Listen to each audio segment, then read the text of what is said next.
Hi everyone, I am Bhupendra Sehgal. देखिए, last video में हम लोगों ने पढ़ा था construction of DC machine. DC machine क्या थी? डीसी मशीन किससे मिलके बनी हुई थी? जनरेटर और मोटर से। देखिए, आपने देखा होगा घरों में जो हमारे पास मोटर और जनरेटर्स होते हैं उनके स्ट्रक्चर सेम होते हैं, लेकिन दोनों का काम अलग अलग होता है। आपने घर में क्या कहते हैं? बिजली आ रही है, क्या चलाते हैं? जनरेटर चलाते हैं। पानी के लिए क्या चलाते हैं? मोटर। लेकिन दोनों का बेसिक प्रिंसिपल दोनों का क्या है? दोनों का प्रिंसिपल क्या है? स्ट्रक्चर क्या है? सेम है। प्रिंसिपल क्या है? दोनों का डिफरेंट है। इसका मतलब कोई ना कोई बात तो है। तो हमारा क्या बेसिक होता है? जनरेटर क्या काम करता है? जनरेटर हमारा क्या काम करता है? जनरेटर हमारा क्या करता है? मैकेनिकल एनर्जी को इलेक्ट्रिकल एनर्जी में कन्वर्ट कर देता है। जबकि वही काम मोटर क्या करती है? जस्ट अपोजिट करती है। मोटर का क्या काम है हमारे पास? मोटर में आप क्या देते हैं? बिजली देते हैं। तो क्या करती है? इलेक्ट्रिकल एनर्जी को किसमें कन्वर्ट कर देती है? मैकेनिकल एनर्जी में। तो दोनों के प्रिंसिपल में डिफरेंस है, जबकि construction of DC generator DC motors both are same. Is it clear? देख रहे हैं आप, चीज वही है, इक्विपमेंट वही है, लेकिन मोटर और जनरेटर का जो काम है वो डिफरेंट हो जाता है। जनरेटर में आपको इलेक्ट्रिकल एनर्जी मिलती है और मोटर में इलेक्ट्रिकल एनर्जी देनी पड़ती है। तो इसलिए मेरे पास क्या है? EMF equation of DC generators है, और मोटर में क्या है? मोटर में टॉर्क इक्वेशन ऑफ मोटर है। ओके, नेक्स्ट, मोटर जो मैंने आपको बताया, मोटर का क्या काम होता है? The device which convert electrical energy into mechanical energy is called a motor कहते हैं। अब मोटर का काम है क्या? कैसे प्रिंसिपल पर बेस करता है? देखिए, मोटर में आपने क्या दी? इलेक्ट्रिकल एनर्जी दी। मींस एक current carry conductor is place in a magnetic field, a force is developed. Force is developed means torque is developed. Okay, तो while in motor electrical energy provided to the armature conductors placed in a magnetic field to produce a mechanical torque। हमने last lecture में क्या पढ़ा था कि दो winding होती हैं। कौन कौन सी वाइंडिंग होती है? एक फील्ड वाइंडिंग होती है और एक हमारी आर्मेचर वाइंडिंग होती है। फील्ड वाइंडिंग किसमें होती है? जो हमारा बाहर का पोर्शन होता है। बाहर का पोर्शन क्या होता है? स्टेटर होता है। स्टेटर क्या होता है? Stator is the stationary member of the machine. Rotor क्या होता है? देखिए, बाहर जो है, ये वाला बाहर जो है क्या है? ये रोटर है, ये जो घूमने वाला। और बाहर वाला क्या है? स्टेटर है, ये जो रोटेट होता है। Then this is known as rotor. Rotor है क्या? Rotator is the rotating member of the machine.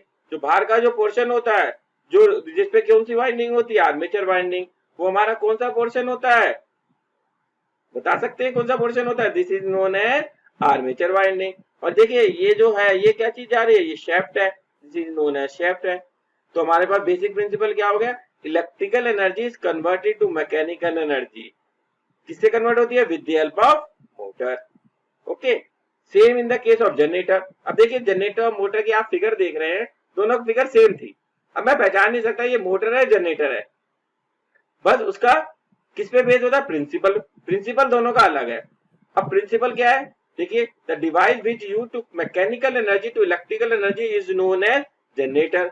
अब जनरेटर में आपको क्या मिलती है? इलेक्ट्रिकल एनर्जी मिलती है। इलेक्ट्रिकल एनर्जी मिलती है मींस ईएमएफ इज इंड्यूस होती है। ईएमएफ कैसे इंड्यूस होती है हमारे पास?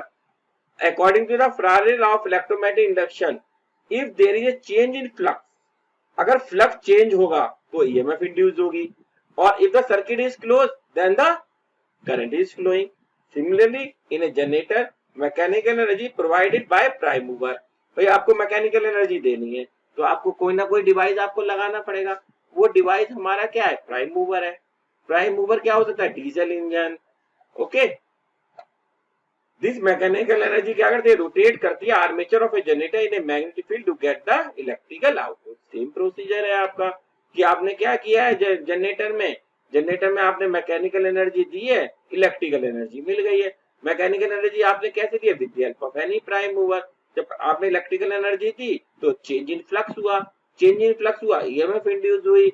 EMF induce, the circuit is close then the current is flowing. This is the basic principle of generator.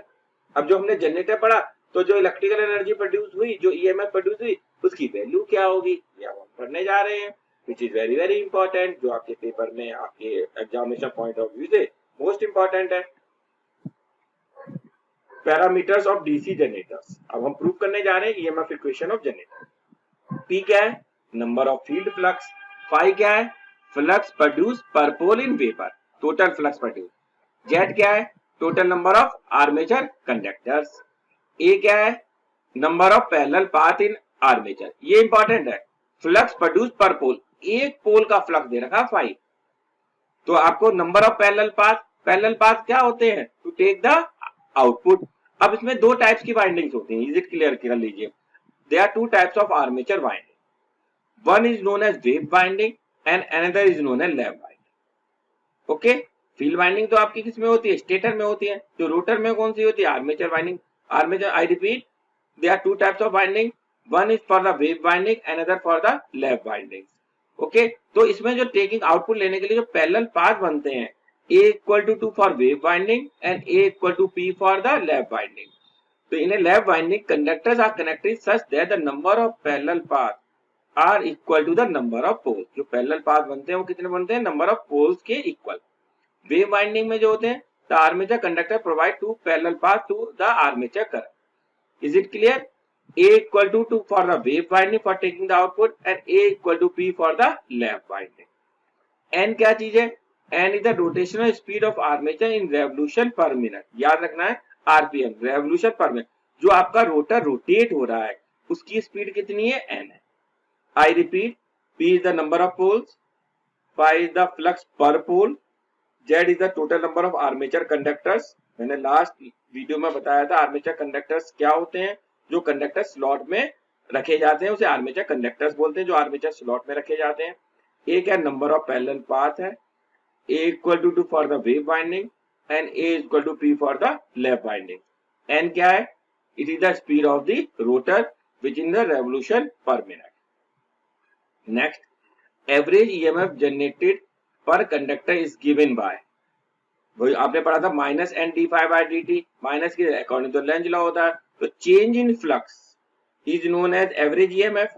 तो कितना फ्लक्स चेंज हुआ और कितने टाइम में हुआ, this is known as D phi by D T. This is question number 1।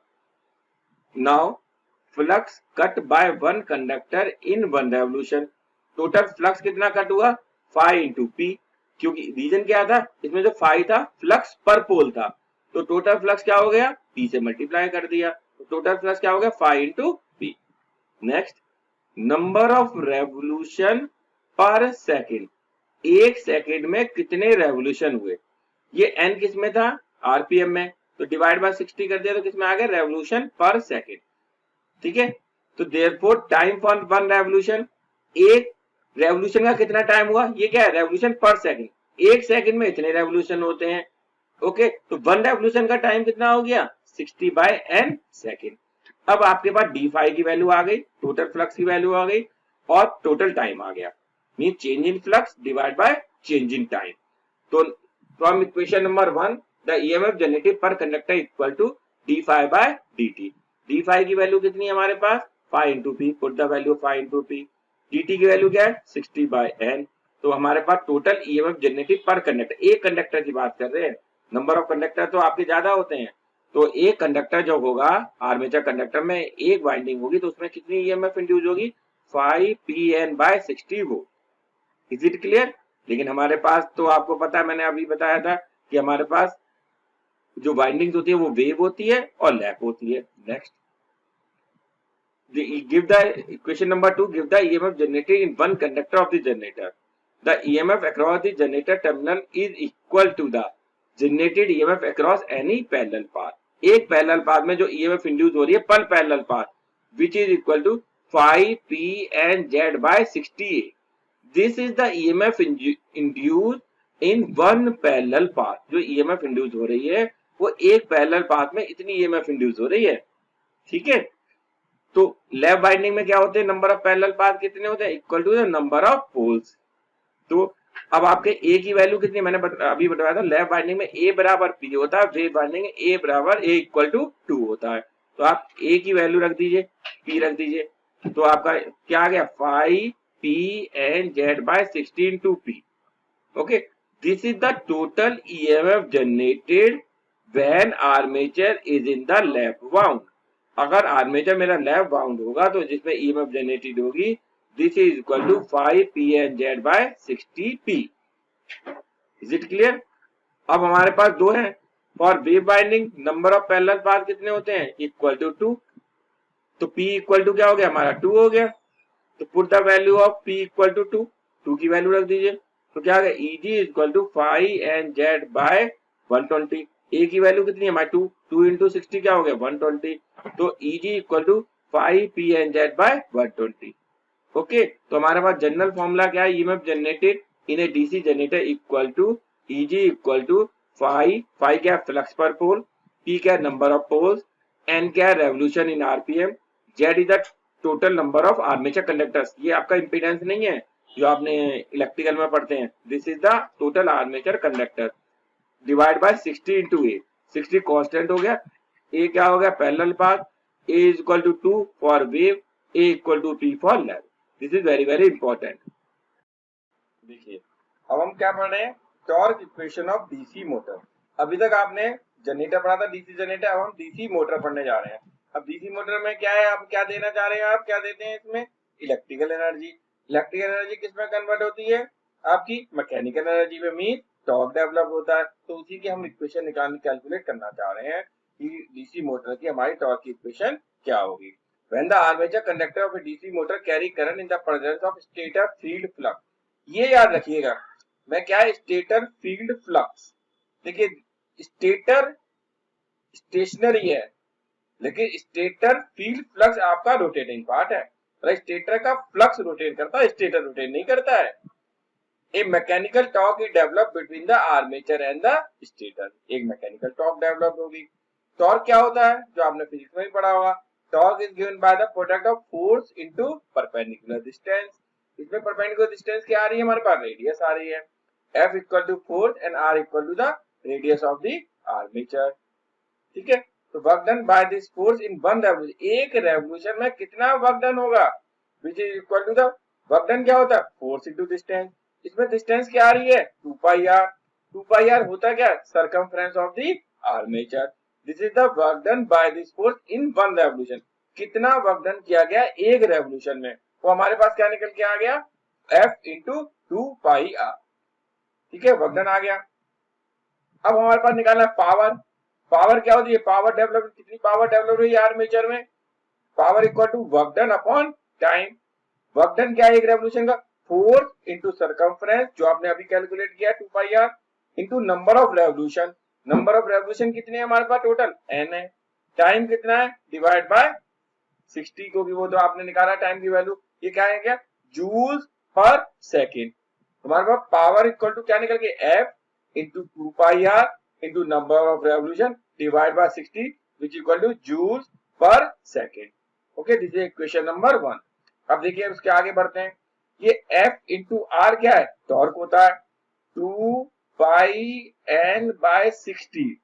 2 pi n bye 60, ये जो 2 पाई n, this is the angular velocity. किससे डिनोट करते हैं angular velocity, denoted by omega. Is it clear, torque क्या है F into R, और ये हमारे पास क्या है angular velocity omega, which is omega in radiance पर सेकेंड।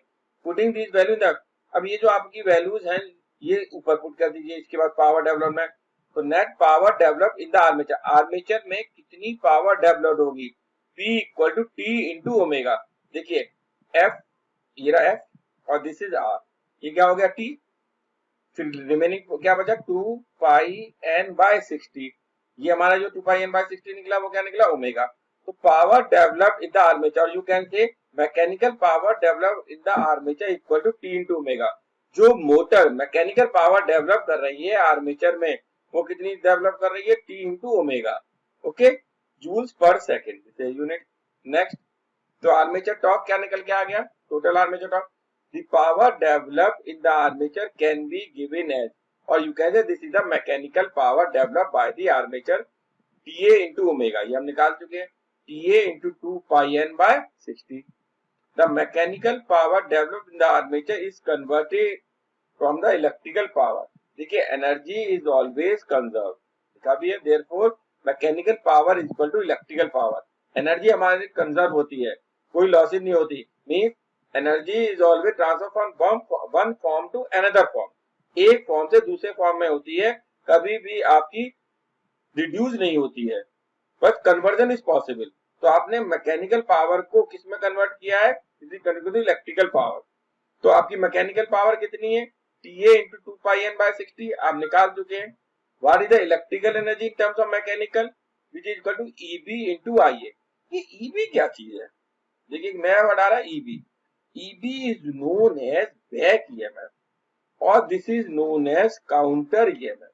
ये जो बैक EMF, देखिए जब रोटर रोटेट करेंगे तो फ्लक्स चेंज होगा, जब फ्लक्स चेंज होगा तो ईएमएफ इज इंड्यूस होगी। भाई ये तो है ही, जब आपके आर्मेचर कंडक्टर रोटेट कर रहे हैं मैग्नेटिक फील्ड में, उसमें भी ईएमएफ इंड्यूस होगी, ईएमएफ इंड्यूस होगी। This EMF is known as back EMF. ये जो ईएमएफ इंड्यूस होगी वो हमें क्या कहलाएगी? Back EMF, because it is the opposite direction of the supply voltage. क्योंकि मोटर में आप सप्लाई दे रहे हैं, वोल्टेज भी दे रहे हैं, तो उसमें जो ईएमएफ इंड्यूस होती है जो अपोज करेगी, हेल्प नहीं करेगी, अपोज करेगी, then this is known as back EMF. तो हमारे पास जनरेटर में आपकी जो वोल्टेज इंड्यूस होती है, जो वोल्टेज मिलती है हमें, और इसमें जो इंड्यूस होती है, this is known as back EMF. Same formula है, EB is equal to phi P N Z by 68। I repeat, P is the number of poles of the motor, phi is the flux per pole, N is the rotation per minute, Z is the total number of armature conductors, revolution per minute भी कह सकते हैं, A is the parallel path। तो A is equal to 2 for wave, A is equal to P for pole। Therefore, T put all these values, EB की value put कीजिए इसमें, TA into 2 pi n by 60 equal to EB की value put करी 5 PN Z by 68 और equal in multiplied by IA।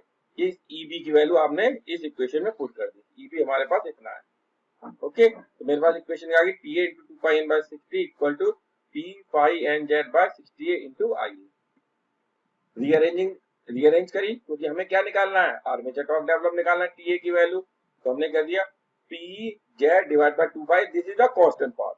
ठीक है, P number of poles constant होंगे, Z total number of conductor, कोई भी मशीन होगी, चाहे जनरेटर चाहे मोटर है, वो कांस्टेंट होंगे, 2 कांस्टेंट हो गया, पाई कांस्टेंट है 3.14, A number of parallel path है, कंस्ट्रक्शन पे डिपेंड करते हैं कि आपका वेव है या लैप है, into phi into IA। Okay, तो हमारे पास वेरिएबल टर्म क्या है?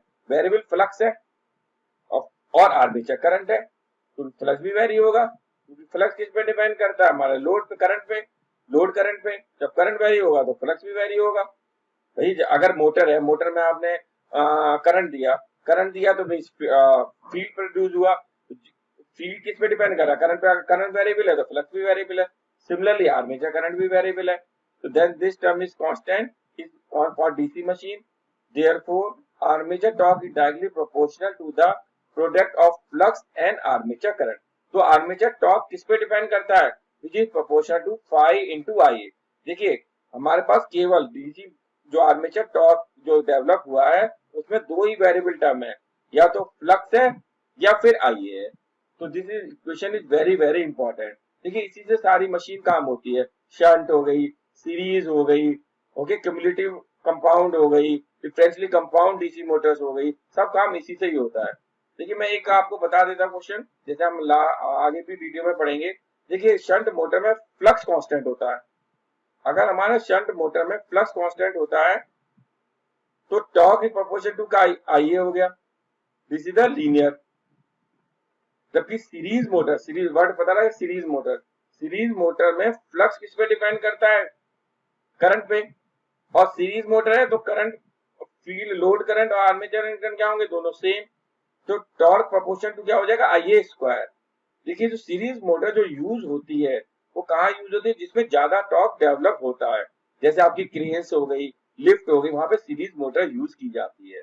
जैसे आपकी EMU ट्रेन्स होती हैं, EMU ट्रेन्स में हर कंपार्टमेंट में हमारा मोटर्स लगी होती है। वो कौन सी मोटर लगी है? Series motor. तो सीरीज मोटर में टॉर्क डेवलप की ज्यादा प्रॉपर्टी होती है, वो ज्यादा टॉर्क डेवलप करती है।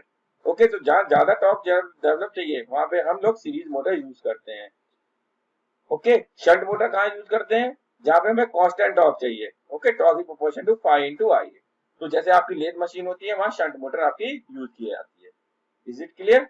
हमने डिस्कस किया EMF equation of DC generator. तो जो जनरेटर है उसकी EMF इक्वेशन क्या होगी? तो हमने जो डिस्कस किया, हमने जो आपका अभी डिस्कस किया था, ये which is equal to EG equal to P phi and Z divided by 68। A parallel path है, A equal to 2 for the wave winding and A equal to T for the lap winding. ये हमने discuss किया. Second हमने क्या discuss किया, हमारे पास torque equation of motor. जो motor है उसकी टॉर्क इक्वेशन क्या होगी. ओके, तो हमने क्या डिस्कस किया, torque equation equal to P Z divide by 2 pi A. बताइए आप लोगों को, पी पोल है, Z total number of armature conductors हैं, ए पैरेलल पाथ है, फाई इनटू आई ए. और आर्मेचर टॉर्क किस पे डिपेंड करती है, which is proportional to phi into I A. Flux पे और आर्मेचर करंट पे डिपेंड करती है. ये हमने आपको डिस्कस किया है, या दो topic which is very very important for the examination point of view. Thank you, bye.